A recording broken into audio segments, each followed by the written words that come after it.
이승환입니다. 국회의원 역할은 크게 입법, 행정감시, 예산검토 세 가지입니다. 어제 4.3 보궐선거에서 경남은 국회의원 2명을 뽑았습니다. 정의당 여영국 당선자와 자유한국당 정점식 당선자입니다. 두 분 모두 하찮은 정쟁 소모품으로 소비되지 않기를 바랍니다. 지역 친근 시사방송 맥도날드 28회 시작합니다.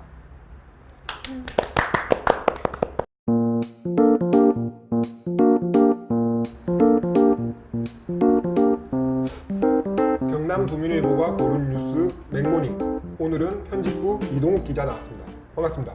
반갑습니다. 네. 자, 오늘은 어떤 소식입니까? 네, 언론 쪽에 몸담지 않을 잘 모르실 수도 있는데요. 네. 다가올 4월 7일이 신문의 날입니다. 네. 맞습니다. 신문의 날. 근데 왜 하필 4월 7일이 신문의 날인지. 1896년 4월 7일 예. 서재필 박사가 주도해서 네. 우리나라 최초 민간 신문인 독립신문이 탄생합니다. 네. 그래서 이제 신문의 날이 4월 7일이 됐고요. 아, 그렇네요. 창간호 많이들 보셨을 텐데 그렇죠. 예. 독립신문은 순 한글을 이제 처음 썼다는 점에서는 이제 큰 의미가 있습니다. 저희 시험 많이 쳤잖아요. 최초의 신문은 뭐 한성순보 뭐 한글로 된 최초의 신문은 그렇죠. 독립신문. 예. 독립신문. 그렇네요. 자, 신문의 날을 통해서 독립신문 창간 정신을 기리자는 건데 오늘날 민주 언론의 사명으로 이어지고 있죠. 네네. 네. 1957년에 신문의 날과 신문 주간이 이제 정해졌는데요. 네. 제1회 신문 주간 표가 네. 신문은 약자의 반려였다고 예. 합니다. 아, 어디서 많이 많이 들어봤네요. 예. 경남도민일보 사시가 약한 자의 힘이잖아요. 네네. 이거 표절이네요. 네. 몇 가지 더 소개해드리면 예. 최근에 신문의 날 표 대상작이 신문 보며 배우네 나무도 숲도 읽어내는 안목. 저는 신문 때문에 나무도 숲도 사라진다라고 얘기하지 않았는데. 네.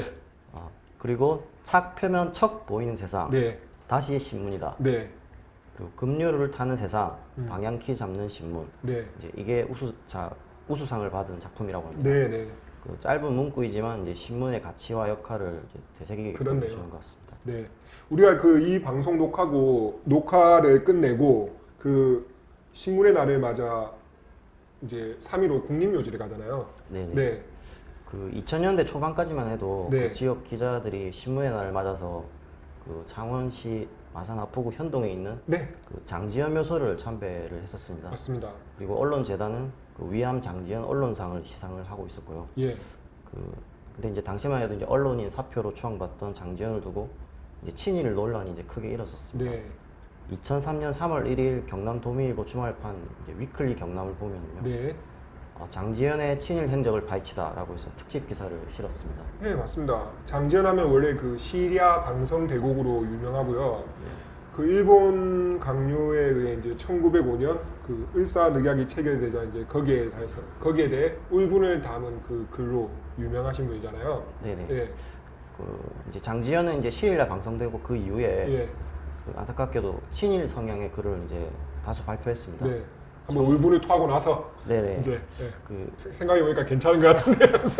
1910년 이제 일제에 병합된 뒤 그러니까 이제 경술 국치 이후에 경남일보 주필로 있으면서 네. 수많은 친일 신문을 기고를 했었고요. 네. 그래서 훗날 이제 친일 인명 사전에 오르고 2010년에는 서운이 취소되기도 예, 했습니다. 그렇습니다. 예. 그때 그러니까 경남민주언론운동, 시민연합 그리고 이런 시민단체들이 경남울산 기자협회에 장지연 묘소 참배를 취소를 해달라라는 공문을 보내기도 했고 당시에 이슈가 됐었습니다. 그리고 이게 저는 장지연 묘소 참배한 적이 없습니다. 괜히 떳떳하네요. 입사가 조금 늦어가지고.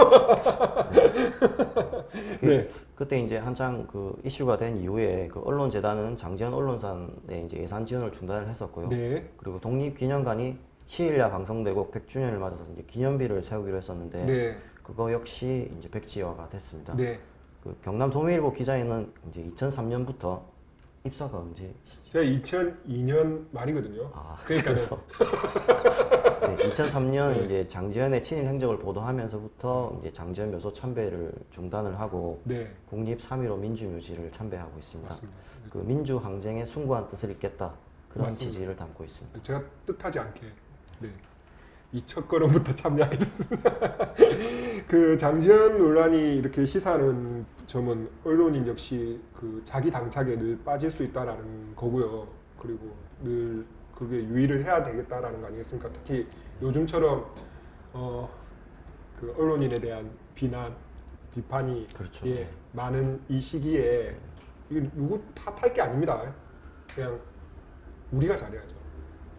그런 점에서 한번 다시 한번 또 생각을 해봐야 될 것 같습니다. 오늘 좋은 내용 고맙고요. 지금까지 편집부 이동욱 기자였습니다. 고맙습니다. 고맙습니다. 네.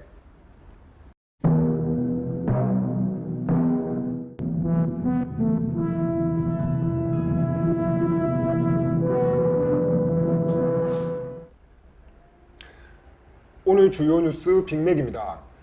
어제 창원, 성산, 통영, 고성 두 곳에서 진행한 4.3 보궐선거 결과가 나왔습니다. 창원, 성산 당선자는 정의당 여영국 의원, 그 다음에 통영, 고성 당선자는 자유한국당 정점식 의원입니다. 이번 보궐선거 결과를 정리해 보겠습니다. 경남도민일보 자치행정부 유현상 부장 나왔습니다. 반갑습니다. 반갑습니다. 유현상입니다. 일단 어제 고생 많으셨습니다. 특히 성산 결과가 늦게 나와가지고 끝까지 어제 그 자주 쓰는 말인데 쫄깃쫄깃. 말 오랜만에 긴장감을 느끼면서 그러니까요. 했습니다. 피곤하실 텐데 제가 그냥 분석은 쭉 하겠습니다. 그러니까 예. 그냥 날로 제가 본 시각으로 정리를 할 테니까 들어보시고 제가 날로 제가 날로 하겠고 아니거나 추가할 부분만 중간중간에 그냥 해주십시오. 예. 자, 먼저 창원 성산부터 시작합니다. 예. 박빙했습니다. 네. 초박빙 있죠. 네, 정의당 여영국 후보가 42,663표, 45.75%로 네, 자유한국당 강기훈 후보를 504표 차이로 이겼습니다. 네, 맞습니다. 일단 투표율이 높았습니다. 투표율 높았습니다. 51.16%니까 이 정도면 이 정도 데이터면 앞으로 무슨 선거에 적용해도 전혀 무리가 없는 투표율이 높다 낮다 이런 게 아니라 거의 제 기억으로는 보궐선거 중에서는 거의 최고치 아니었나 싶긴 하거든요. 보궐선거 중에서 지난해에 네. 그 6.13 지방선거 때 치러졌던 김해 그 선거 때는 60%대를 넘고 그 네. 외에는 경남에서 단순하게 단독으로 치러졌던 재보선 선거에서는 역대 최고로 그렇네요. 이뤘습니다. 우리가 늘 그랬잖아요. 창원 성산은 진보와 보수가 51대 49 싸움을 하는 곳이다 이랬었는데 그렇죠. 이번 선거 결과를 놓고 보면 이제 51대 49가 아니라 49.5대 50.5의 싸움을 하는 것이 것으로 됐다고 봐야 될 것 같습니다. 그리고 먼저 큰 자산을 잃었던 정의당이 이번 선거를 통해 나름대로 못지않은 자산을 얻은 선거인 것 같고요. 원내에서 진보 정당으로서의 지분을 좀 확실하게 이제 주장을 할 수 있게 된 것 같습니다. 그렇죠. 민주평화당이랑 이제 네. 교섭단체를 다시 복원할 수 있는 그렇습니다. 기회가 됐죠. 교섭단체. 그리고 여영국 당선자 개인으로도 어떤 지난 지방선거의 석패를 딛고 더 큰 정치인으로 좀 발돋움할 수 있는 계기가 됐고요.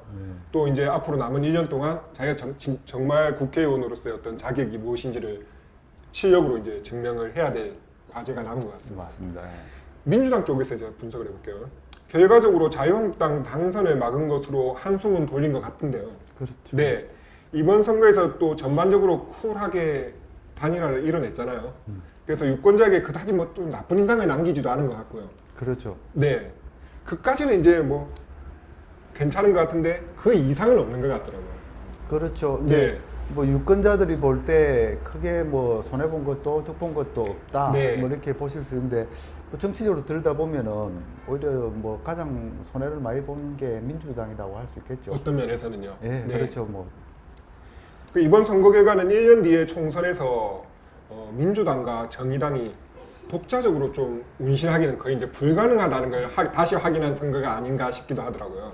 그렇습니다. 네. 내년이 그래서 이번 선거 결과를 두고 내년을 비춰봤을 때 단일화 문제가 또 이슈가 될 수밖에 없는데 단일화를 할 수도 없고 안 할 수도 없는 이런 상황이에요. 굉장히 지금 생각해도 내년에는 또 이제 그동안 집권 여당으로서 오래 네. 못했던 거에 대한 또 반발도 있고 내년에는 책임 있는 여당이 또 쉽게 그렇게 할 수 있을까? 이런 것들 내년 선거 벌써 이제 변수가 되는 거죠. 그렇습니다. 예.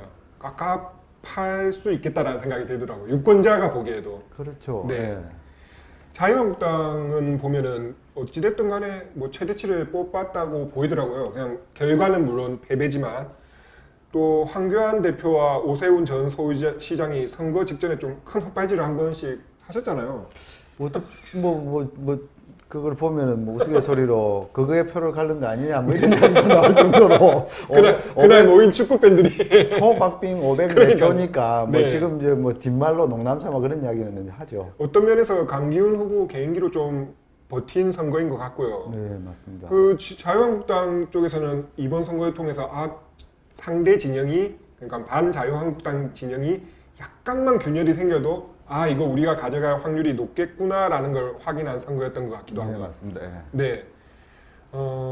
그다음에 아까 말씀하셨지만 정의당과 민주당이 내년 총선에도 이런 그 연대체를 이룰 수 있을까라는 걸 본다라면은 자유한국당 쪽에서는 좀 결과는 졌지만 좀 여러 가지로 긍정적인 신호를 봤을 것 같다라는 생각이 들더라고요. 그렇죠. 요번에 네. 또 뭐 민주당과 단일화가 보다도 내년에도 이제 뭐 진보 정당 간의 단일화, 민중당하고 단일화 또 논의가 돼야 될 수밖에 없는 상황인데 맞습니다. 지금 이제 또 어느 정도 앙금이 생긴 상황에서 네. 또 그 표들 이렇게 이제 더 표가 보수 진보가 이제 총 집결하는 상황에서 네. 자기들만 집결해서 될까 이런 또 생각도 있을 거고요. 그렇습니다. 예. 그 나머지 후보들을 보면은 독자적으로는 좀 유의미한 득표를 했다고 보기는 좀 어려운 것 같더라고요. 근데 다만 이제 여영국 당선자와 그 강기훈 후보의 득표수에 이제 더하고 빼다 보면은 네. 이 그냥 큰 어떤 변수가 되겠지만은 그 선거 결과를 다시 이렇게 추론해 보는 데 대해서의 어떤 표의 그런 뭔가 지분은 있을지 모르겠지만 독자적으로는 좀 미미한 성적을 거뒀다라고 봐야 될 것 같고요. 그렇죠. 성적은 미미했지만 네. 그래도 이제 뭐 그동안 선거 운동을 준비하면서 또 열심히 하셔서 또 자기 정당의 정체성이나 네. 이런 걸 또 알린 면에서는 의미가 있다고 그런 면에서는 의미가 있다고 그렇네요. 봐야죠. 그런 점에서 또 이번 창원 성산 선거 결과가 가장 아픈 쪽은 아무래도 민중당과 손석형 후보가 아닌가 싶은데요. 네. 후보 개인과 정당의 역량이 좀 어느 곳도 잘 발휘되지 않았던 선거였던 것 같고요. 그리고 저 손석형 후보 자신이 이제 도의원도 지냈고 지역 국회의원 후보도 나온 적도 있다라는 점을 고려하면 이번 성적은 예, 좀 예. 상당히 실망스러운 성적이었다라고 밖에 볼 수 없더라고요. 예. 네. 그리고 특히나 이번 선거 기간에 민주당과 정의당의 단일화를 비판하면서 어떤 진보 진영의 대표를 자임을 했잖아요. 그렇죠. 네, 그런 스탠스를 취한 만큼 좀 어느 정도 의미 있는 득표가 나와야 다음 선거 때도 또 그걸 발판으로 뭘 더 힘을 얻을 수 있을 것 같은데 이번에는 조금 쉽게 그렇게 의미 부여하기가 좀 어렵겠다라는 생각이 들더라고요. 그렇죠. 네. 뭐 특히 이번 선거 너무 이제 치열하게 치러지다 보니까 사표 방지 차원에서 또 네. 이제 여영국 후보 쪽으로 표가 많이 갔을 거라고 보이거든요. 네, 앞에 네. 선거랑 상황을 이제 같이 비교를 해보면 네, 그런 면에서 이제 뭐 민중당 입장에서는 아쉬울 수 있고 또 이제 또 더 어려운 건 내년에도 더 치열해질 때 그 맞습니다. 문제에서 보면 조금 미래가 네. 조금 우려스러운 부분도 있는 그렇네요. 부분이죠. 이건 마지막으로 창원 성산 마지막으로 대한애국당은 이번 선거에서 정치 세력으로서의 의미는 이제 거의 잃었다라고 보면 될 것 같더라고요. 그렇죠. 네. 자 이번에는 제가 통영 고성 정리해 보겠습니다. 예. 그쪽 유권자는 7년 만에 선거잖아요. 맞습니다. 여기도 일단 투표율이 높았습니다. 네, 52.18%니까. 예, 예. 통영 고성. 통해보겠습니다. 아니 우리 자연스럽게 합시다. 자 이번에는 통영 고성 제가 정리해 볼게요. 예, 그쪽 유권자는 7년 만에 국회의원 선거잖아요. 맞습니다. 예. 여기도 일단 투표율이 높았습니다. 네. 51.18%. 네, 맞습니다. 네. 결과는 뭐 자유한국당 정점식 당선자가 무난하게 승리를 했고요. 약 60% 득표를 네, 했습니다. 맞습니다. 네. 결과만 놓고 보면 정점식 후보 같은 경우에는 당선자 같은 경우에는 내부 갈등이 오히려 문제였지 본선에서는 그냥 좀 무난한 승리를 했다고 보면 될 것 같습니다. 네, 맞습니다. 그리고 창원과는 달리 통영 고성 지역에서는 또 중앙당 그 지원 유세가 탄탄했다더라고요. 네. 네, 그 지원 효과도 좀 톡톡히 봤다라는 분석이 좀 있던 것 네, 같습니다. 맞습니다. 중앙당에서 집중적으로 내려와서 이제 뭐 지원 유세, 뭐 황교안 대표를 포함해서 네. 한 게 좀 덕이 많이 됐다. 뭐 그렇죠. 이렇게 분석이 나오죠. 이게 그런 부분을 이제 분석하는 게 정점식 후보가 이제 잘 알려진 후보가 아니었거든요. 맞습니다. 네, 지역에서 짠 하고 등장해서 기존에 있던 이제 잘 알려진 네. 지역에 준비를 하고 있던 예비 후보들을 이제 꺾고 올라왔는데 네. 그런 면에서는 이제 지지도 인지율이 좀 떨어진 면이 있었는데 그것 때문에 이제 중앙당에서 집중적으로 협업하고 도와주고 해서 네. 그게 상당히 효과가 있었다고 보는 거죠. 예. 그리고 더불어민주당 양문석 후보인데요. 네. 28,450명이니까 약 36%인데 이거 꽤 선전했습니다. 맞습니다. 네. 예. 당 지지율보다 높게 네. 나왔으니까요. 그 지난 총선에서 민주당이 후보조차 내지 못했던 지역이잖아요. 그러니까 맞습니다. 말 그대로 맨 땅에 헤딩한 건데, 네. 예, 경남 대부분 지역구에서도 그 민주당 후보가 이 정도 득표율을 올렸다라면은 그 못한 선거가 아니거든요. 맞습니다. 또 뭐 앞에 그 이군현 후보가 뭐 단독 출마해서 무투표 당선됐을 때 네. 뭐 거의 뭐 투표도 후보도 못 냈는데 지난해 지방선거 때 수치는 정확히 모르는데 30대 프로 정도로 이제 당 지지율이 나왔고 그거보다 네. 또 넘어서서 한 단계 뭐 36%까지 올라갔으면은 네, 뭐 졌지만 그래도 조금 이제 미래를 기약할 수 있는 그렇죠. 발판을 그런 면에서는 좀 이득이 괜찮은 것 있었던 예, 선거였다. 이렇게 선거비 보전이 15%입니까? 예, 15%, 예. 15% 100%. 15% 넘어가면은 100% 보전을 받습니다.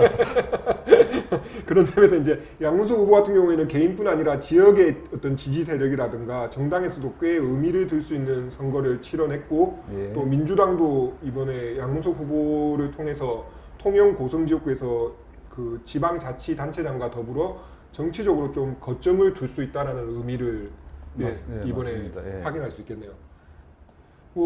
전반적으로 이제 중앙 정치로 보면 이제 각 정당이 자기 의석 채운 이제 그렇죠. 선거가 자기 됐고요. 원래 의석을 다시 되찾아가는 예. 선거가 됐죠. 전에 또 윤상 부장께서도 말씀하셨지만 이제 그 정의당 처지에서는 그 한석이 또 교섭단체 네, 구성과 네, 관련이 맞습니다. 되니까 예. 그냥 한석이 그냥 아니다라는 한석 점. 아니죠. 예. 정의당이 주장한 것처럼 그 한석 차이가 얼마나 또 큰 차이가 나는지는 이제 저희가 지켜봐야 될 내용인 것 같고요. 그 정의당에서 지금 이제 앞으로 이제 하고 있는 정책들이나 추진하려는 것들이 민주평화당이랑 이렇게 교섭 단체로 해서 뭐 선거제 개혁 패스트 트랙부터 해서 네, 이제 이게 상당히 탄력을 받겠구나 이런 생각을 하고요. 그런 의미에서는 이제 참 큰 한석이라고 볼 수 있죠. 그렇네요. 예. 제가 좀 날로 오늘 정리하긴 했는데 몇 점? 별 5개 중에 몇 점?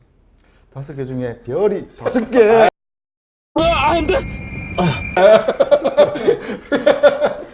그렇게 줄 줄 몰랐는데 죄송. 너무 민망합니다. 나중에 객관적인 점수는 방송 외에서 따로 예. 점수를 매기도록 하겠습니다. 아. 혹시 제가 점수를 주면은 반대로 제 점수를 또 매길까 싶어서 그래서 그건 아니고 그 사실 저는 그냥 선거 결과만 보고 그냥 어떤 느낌이나 이런 거 위주로 평을 한 거고요. 오늘 또 저희 경남도민일보가 자세한 분석 보도를 또 준비하고 네, 있거든요. 준비하고 있습니다. 예, 그 윤상 부장께서 또 기자들 시켜가지고 좋은 기사 또 내일 바로 나올 거니까 시켜서 이런 말보다도 같이 기획하고 협업해서 예, 그 내일 또 좋은 기사로 이번 선거 한번 다시 이렇게 돌이켜 보시면 괜찮을 것 같습니다. 지금까지 경남도민일보 자치행정부의 윤상 부장이었습니다. 고맙습니다. 예, 고맙습니다. 네.